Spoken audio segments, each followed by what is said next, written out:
Well, Danny, with us currently in the sort of midway point of the season, I thought it'd be good to sort of get a midway reflection of the season so far in your view. Yeah, I think we've talked about a lot of sort of targets and stuff that we want to do internally. I think if we look back at the games, if you take into consideration missed penalties and last minute equalisers and last minute goals conceded, we're probably, I'd say, between 7 and 10 points worse off than what we probably should be. I think we've deserved those points, but obviously you take into account individual errors and stuff, and those things happen. But I mean, the progress of the team, I'm not going to stay here and say I'm delighted with it, because obviously if I was delighted with it, we'd be a lot further up the table than we are now. But I think we are getting to where we want to get to, and we're starting to get a little bit more of an established squad now of players that there's competition for places. So when you've got that, it raises everyone's game, and I don't think we had that in the early part of the season. I think people generally knew that as long as they were fit, they were going to play because of injuries and whatnot. So we've got good competition now, and players have to be on it. So I think as an overview of the first sort of, or the end of the calendar year, shall I say, probably not exactly where we want to be, but the progress is there, and I think the potential is there for us to kick on. Particularly towards the end of the season, especially at home, it does seem sort of everything's coming together. We do seem to be getting it right towards the end of the year. Yeah, we've always said patience is going to be key, and I'm by any sense of the imagination, I'm not saying that we're done now and we're just going to kick on, everything's going to be hunky dory, because we know that in this league that you're not guaranteed those things. But we're going into games with a lot more confidence now, of knowing that we've got an identity that we can compete, not just compete in the league, we can compete with the best teams in the league.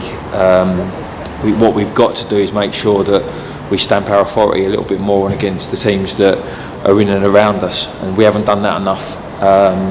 But that's again, that's something we've got to work towards, and that's some of the potential I can see within this squad.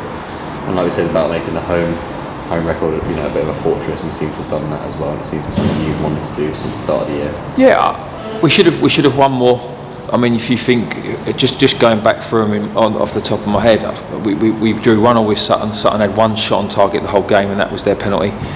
We drew 1-1 with Halifax. They equalised in the last few minutes of the game.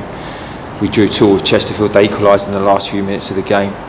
And although we got beat 3-0 by Hartlepool, I've watched that game back several times since, and I still can't get my head around how that game ended up the way it did, because the first half we were outstanding, and you look at the penalty decision, which we now know was a penalty. The referees made that phone call to me and said, sorry, I got it wrong, and they go straight down the other end and score. Little things like that have gone against us.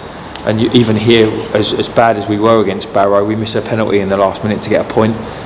And so, yeah, actually, home performances have not been too bad at all across the whole season. We had the 3-1 defeat to Yeovil, and I thought Yeovil were excellent that night, and we were as equally as bad, to be honest. But generally, we've actually performed quite well at home. We've just not necessarily got the points that we should have got. And looking at targets possibly for the new year as well, maybe our away record is something we need to work on going into the second half of the season. Yeah. Again, we started off, our away form was okay, and we've had some horrendous away performances, but we've also had some really good ones as well, and I think that's coincided with just the inconsistency of the side. Going forwards, we've got some good points away from home, and there's something to build on. But like I've said always, if you can get your home form right and you can get your foundation right here, those away points are worth even more when you get them, because they just topping up what's already a good stream of points coming in. So that obviously is a target. We want to win every game we play, and there's never a game we've looked at and thought we're going out to draw. We want to draw the game. It's not about that. We've always wanted to win. There might come a time in the game where we've looked at it and think we're under a lot of pressure here. We need to make sure we get a point out of this game, because that's football. There's top teams that do that in the best leagues in the world. So. But no, we approach every game with the thought that we want to go and win it. And looking at the squad where we are now, it is, it still continues to be a young squad, and that's what you wanted to work with. But it does seem they've seemed to come a long way from the start of the year to where they are now. They seem to have gotten used to the National League. Yeah, and that takes time.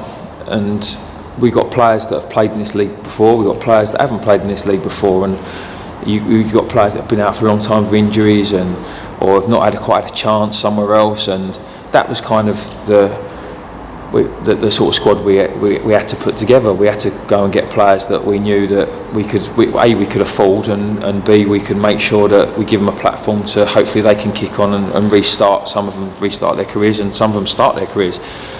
And quite a few of those players are really starting to come through and shine now.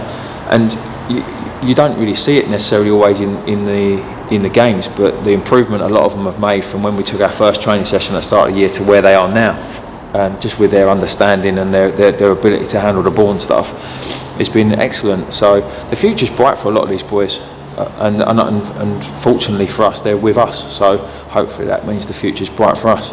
And obviously with January just round the corner as well, that's when the traditional transfer window opens. We've obviously made a few departures already, with a few players going on a month loan. I wondered what your thoughts were on those. Yeah, I spoke about it in the sort of pre-match.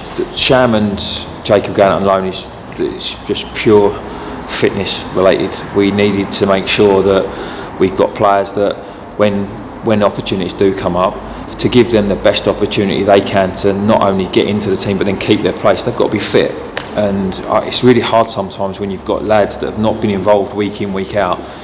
Then you put them on for a 20-minute period, or you start them and you think, right, now you've got to go and impress us to make sure you keep your spot. And if they've not been playing, it's difficult to do that. And we saw an opportunity. I've spoken to Gav at Dulwich and with Kingy at Dartford, and they were interested in both the lads, and we said, look, we're happy for you to have them as long as it's just for a month, because we want them. We see them as a valuable part of our squad.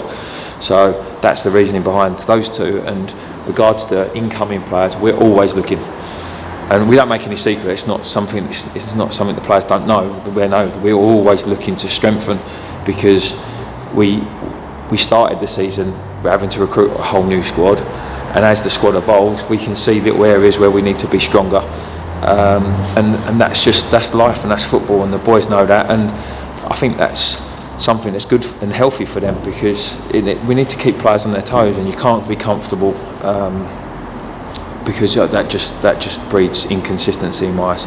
And a few players we have here at the club who are on loan.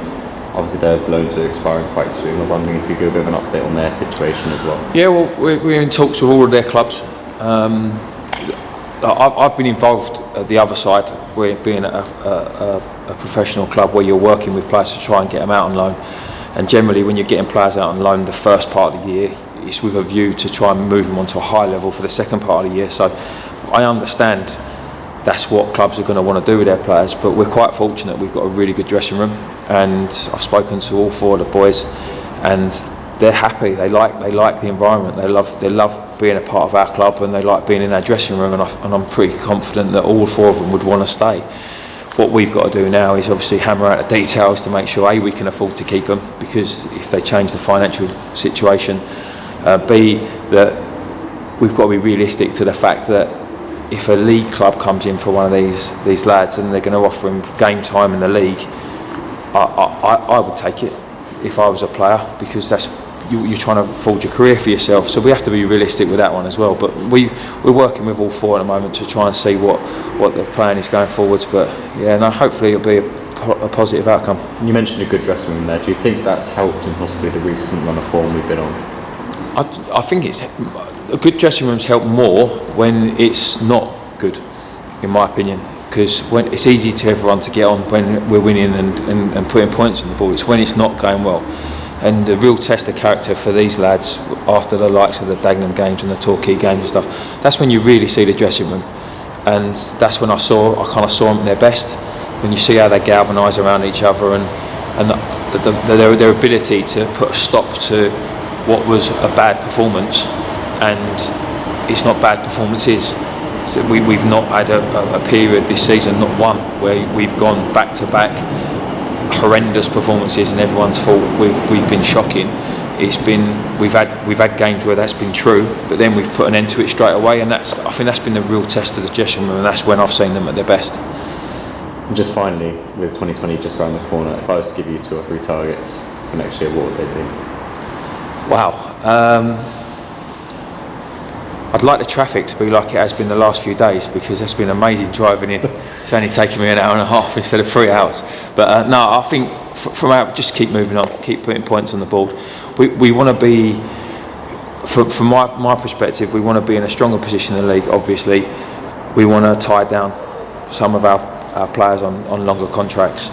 We want to start to make moves on our recruitment list for the following season, and they would probably be our targets, because we knew that it was going to be a building process, and we've got to make sure that we keep building, and well, you can see they enjoy themselves. They're making a bit of noise, but no, we've got to keep building, and with that we've got to make sure we encompass the academy players as well. We've got a few of the boys that are in with us every day, and we'll get an opportunity to give them some game time, but also we're putting in a loan structure as well, and we're trying to build a recruitment department. There's loads going on, so just to pick 2 or 3 targets will be very difficult, but we're trying to professionalise everything we do, and that takes, like anything, it takes time. So it sounds like an exciting time for the fans then.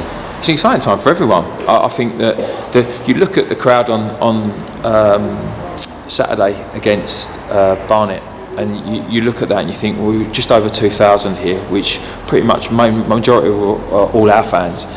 And like I've always said, I want to experience as a manager a full EBB stadium. Like, you want to experience it because the fans we got are unbelievable. The supporters have been outstanding, and if they buy into what we're trying to do, and it's not about a bit like our dressing room. It's not about all being happy and everything when because we're winning. It's about that those moments when we need that real support is when it's not going so well, or there's been a period where in a game where it's not been great.